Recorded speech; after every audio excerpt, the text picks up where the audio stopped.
the figure, you get some grandpa butt. Hey, what's up you guys? ShartimusPrime here, doing another Transformers figure review on the Transformers Combiner Wars Menasor. If you're trying to get your Transformers figures, you can get my Big. Get your big badass toys at BigBadToyStore.com.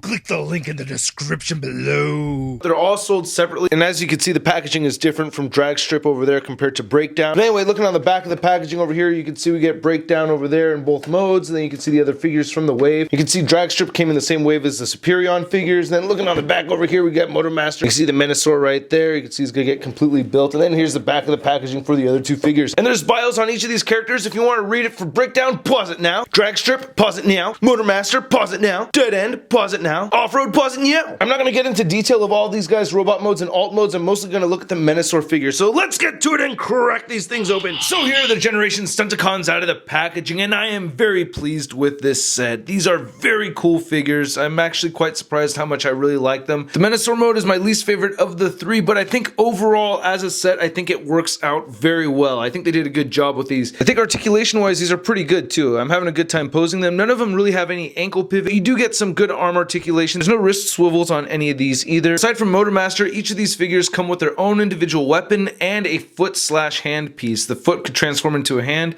or vice versa, and each of the smaller four are able to become an arm or a leg, but I don't really see the point in that. I have this set up so this is right leg, right arm right over there. Now my favorite two out of these are actually the Motormaster and the Dead End over here. And then we have Off-Road, which is actually supposed to be Wild Rider. Wild Rider has the same gray and red color scheme, but his robot mode does not have this turquoise color, which is a little strange, but not that weird compared to us having this yellow drag strip over here, which should come out looking like a pretty good figure. I like the head sculpts on all these figures, and I think they're all painted very well too. I like how they all seem to have a squared off head shape, well I guess except for drag strip over here. Even Off-Road's head sculpt kind of reminds me of those old school combiner port heads. Here's my G1 breakdown compared to the Generations breakdown, so they used to all have these kind of heads. Now Motormaster is a Voyager class figure. He stands at about 7.5 inches tall. The rest of them are closer to about 6 inches tall. Drag strip looks like he's the tallest, then Off-Road, then Dead End, and then breakdown. Now I used to have the complete G1 Menasor set, but this is the last surviving Stunticon from them, which was also my favorite. And then here's my Classics Optimus Prime, thank you Alfonso, and here's the Reveal the Shield Jazz figure,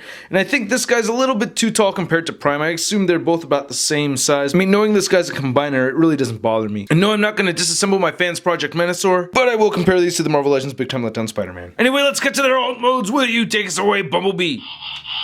And here they all are in their alt modes with all their weapons attached to them and everything, looking kind of weird. Look at that breakdown right there, it looks kind of funny. A couple of them have, you know, something sticking out of their butt, you know what I mean? And looking at drag strip right over here. The drag strip doesn't even roll so well, so that's a bit frustrating. His rolling is the weakest by far. Off-Road right here is just fine. It's kind of tricky getting Motormaster to hold his weapons, you know, his two weapons combined into one. I didn't mention that earlier, but yeah, getting that into this port right here doesn't really work out so well. It's kind of tricky. I have to like split this open back here. It's supposed to be closed, but at least he rolls pretty well. Now I really do like the alt modes on all 5 of these. Looking at Motormaster over here, I really like the metallic paint that we have. A lot of nice silver throughout this whole figure over here. Very cool looking alt mode, and it does not bother me at all that there's no trailer attached. Absolutely love that they went with this off-white color for breakdown, very reminiscent to his G1 version. We got some nice silver on the rims right over there. Nice Decepticon logo over there on the front. Nice red over here. You got the 15 Racing sticker. I think the blue came out pretty good for the most part along over here. Drag strip looks awesome. He's missing a pair of tires, but it's okay. I let it pass. I wish the spoiler was a little bit bigger on this figure. And he has this port sticking up here, which I don't know what it's for. He can't plug either of his weapons into that. And I like that he has a cockpit over here. Nice clean Decepticon logo. Pretty cool looking figure. Just wish it rolled better. As much as I hate to call this thing Off-Road and I wish we had a Wild Rider here, this is not bad. It's not a bad replacement. It looks pretty good. It's kind of small for a truck though. Comparing him to Breakdown over here, you can see Breakdown's actually a little bit bigger. But still, I like that the color scheme matches Wild Rider's color scheme. It doesn't really look too bad. And lastly, Dead End. This one is sick as hell. I love how Dead End came out. Just a very cool looking alt mode. I think the coolest looking alt mode actually, even though Breakdown's my favorite out of the 4 of them. I mean, just looks so badass. I love this gold paint right here coming across the top. That looks really cool. Nice silver paint apps over here. Yeah, this dead end right here. If you're just gonna get one of them, I would recommend getting dead end. For a quick comparison, here's Motormaster compared to Classics Prime in his alt mode. You can see Motormaster is still a little bit bigger than Prime over here, but they're not too far off from scale. And here's the other Stunticons compared to High Octane Bumblebee. So you can see actually Off-Road's a little bit shorter than him, but then Breakdown on the other hand is just a little bit larger than High Octane. I wanted to compare Breakdown to the G1 Breakdown. Over here we have the Classics Red Alert and then our Masterpiece Sideswipe. And you can see the color difference right here between the Red Alert and Breakdown. How this has the cream color going on, kind of similar to the G1 version. I did not put the red sticker on here, by the way, on purpose. Way back in the day I thought that was stupid. Still a little irritated about this, but still, for the most part, I am very, very happy. Anyway, let's get this guy transformed into his Menasor mode. Will you take us away, Bumblebee? Actually, before you start transforming him into Menasor mode, you want to get your leg characters into their alt modes, and then the arm characters into their robot modes, and then, of course, Motormaster is going to be in his robot mode as well. Okay, take us away again, Bumblebee. Alright, so first we're going to start with Breakdown over here. You want to lift this windshield section. I like to kind of break this apart towards the front, and then that gives me some leverage to lift this piece up. Fold this back, fold that back as well, and then use some pressure. You know, you may want to make sure you have a little bit of fingernail in there, and then rotate this all the way around. There's this little screw that holds this in. For me, this popped off. It's a little irritating. Anyway, you can get one of the foot pieces or hand pieces, depending on which you want it to be. You can see this can form a hand, but right now I have it as a foot. And you have your port right there, and just plug it right in.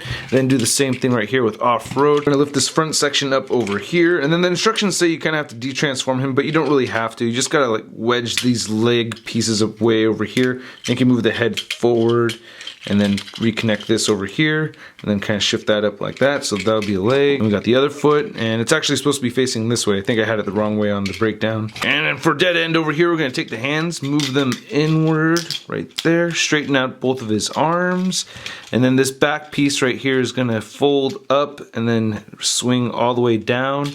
What we're going to do here is going to take the front piece also and have that swing all the way around. That's going to fold up on the back. Then take the arms, tuck them inward, connect the front, or actually before you connect the front part, you want to take this, swing this around, that's going to be your wrist port, and then connect that together, and then you want to take this piece, and it gets tricky to find leverage sometimes, and then you're going to take the waist and you're going to swivel it outward like that. And then we could attach this left hand right there, so there that goes. And for drag strip, we're going to take the hands, tuck those in as well, connect the bottom piece, might as well, hey, that rhymes. Anyway, you're going to take the head, do 180, tilt it all the way backwards.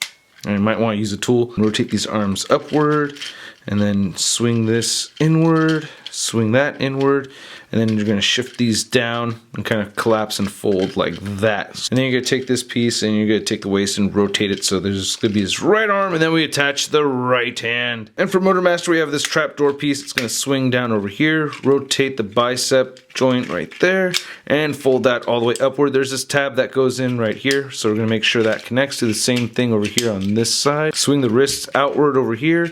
We're going to do a 180 with the waist, turn the whole thing around, and then we're going to twist the thighs over there. Then you're going to get this angled out and away, and then bend at the knee, because this flap is going to come upwards and then it's going to connect to this little tab right over here, which is hard to see. And you just want to make sure that that's lined up at the right angle. You can see this has an angle to it, and with a little finagling you'll get that right shape. There it goes.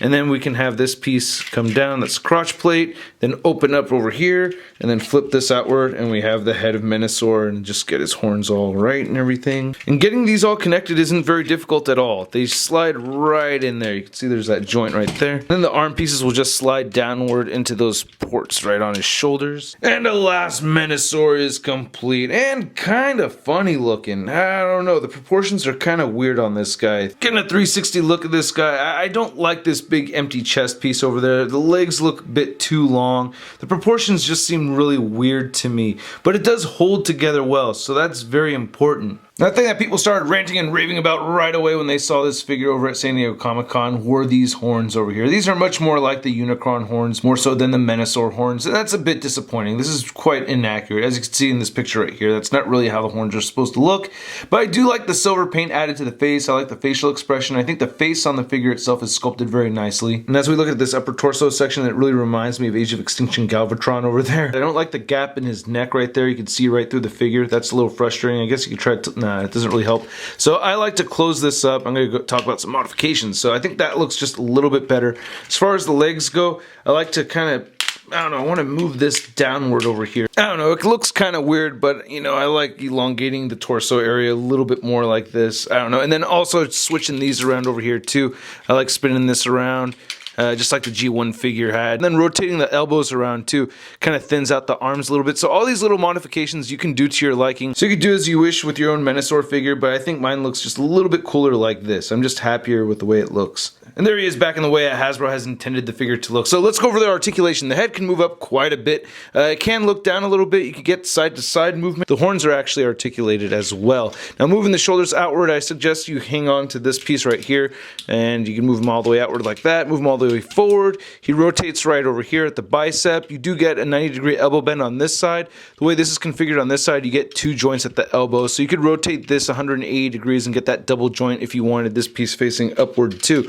Now the hand doesn't actually grab onto the sword. There's these ports on each of the hand joints over here, but you do get thumb articulation and the hands clamped together. You do get a side-to-side swivel right there at the wrist. That tends to make it pop out though. You do get a waist swivel on the figure. You can kick forward and back a bit. You can get the legs to move outward quite a bit. He does bend at the knee 90 degrees. You can get the ankles to point downward like that. Same thing with the heels or the thumb anyway. And you can rotate the ankles side to side, but no ankle pivot. Now this Menasor figure stands just a little under 12 inches tall. And no, I don't have a complete G1 Menasor, but here's a photo of one so you can see the comparison between the two. And here's Menasor compared to the Fans Project Intimidator. Now out of which of these I think is the better Menasor figure? I'm going with this one right here. Yeah, this is just the much better Menasor figure. Way more solid than this guy. This guy has limbs that pop off kind of easily, which is a bit unfortunate, but this guy holds together very, very well and a lot more posable. Actually, my favorite combiner to pose. Now, the thing that I don't like about this figure is that it's not fun taking him out of combiner mode or transforming him at all. I don't like transforming this figure. I got him into this mode once and he will stay like this forever. This, on the other hand, is very fun to transform. The price difference is you're looking at $300 to $600 for this guy. This guy's going to run you about 120, 150 bucks. Here's both figures next to MP10 Prime, and neither of them fit into Masterpiece scale. And here he is compared to the classic scale figures again. Here's Menasor compared to the Mastermind Creations Pharaoh Rex or Not Predaking. Wow, what a size difference. And here's Menasor compared to the TFC Hercules. I cannot wait for the official Combiner Wars Devastator. And then here he is next to the Marvel Legends Big Time Letdown Spider-Man. And here's Menasor once again altered to my liking. So I do have mixed feelings about this figure, but I will say for the most part I think it's a pretty good deal. I think you're getting some very cool figures when you pick all of these up. You can pick them up individually or only pick up 1 or 2 of them if you want. But as a complete Menasor, it is a little bit disappointing, and I am much happier with the Fans Project Menasor. However, as a complete set, I think Hasbro did a great job with this. I'm still having a good time transforming this guy into the 3 different modes. Anyway, I hope you guys liked my video. If you did, please hit the like button, hit the subscribe button right over there. Check out my last video right over here, and then check out my last Transformers review right over there. And don't forget to go to tformers.com to see the latest in Transformers news and a photo gallery of images from this review. I'll catch you guys later. Peace.